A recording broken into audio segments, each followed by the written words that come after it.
Before the marina hired Chad, Barry had helped to monitor the fuel dock when Rick was busy. He often looked after the docks on weekends and holidays. In return, he got free moorage and a place to plug in and keep warm through the night. Right around the week Chad arrived, Barry was keeping an eye on things while Rick was away for Thanksgiving.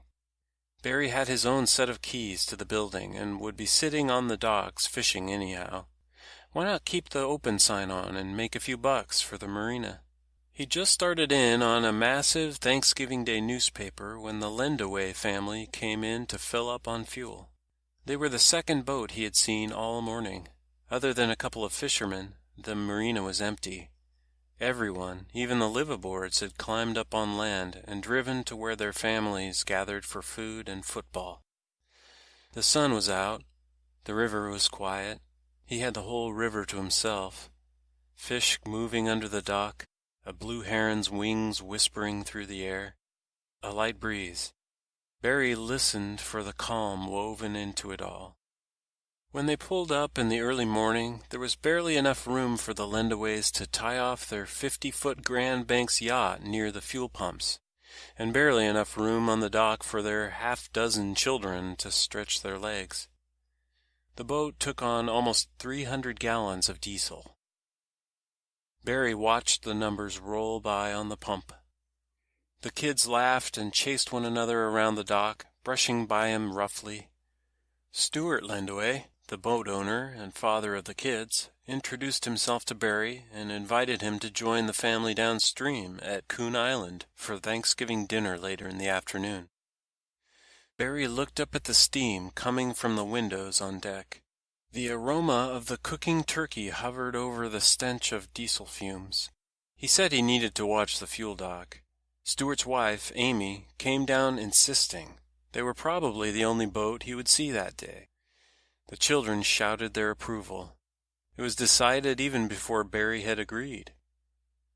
It took almost an hour to finish fueling up. When they were done and everyone was on board, Barry untied the bow and stern lines and passed them up to Stuart's father on deck. Barry shouted up toward the flybridge and heard the clunk of the engine engaging the two props. He placed both palms on the hull and leaned in, keeping the stern from brushing into the dock as the bow turned into the current.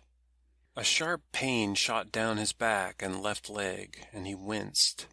Heavy boat. Movement in the porthole between his hands caught his eye, and in his surprise he almost slipped into the river. It was a young girl's face. One eye met his, wide and blazing. The other listed, wandering to the side. She seemed to search right through him, her expression concerned, almost pitying. It was only an instant, but the boat started drifting out with Barry still leaning into the hull. In a rush of panic, he pushed his body away from the water as hard as he could, twisting at the waist, reaching for the dock, both legs dangling in the water.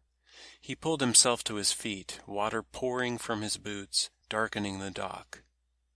When he looked up again at the porthole, the face was gone.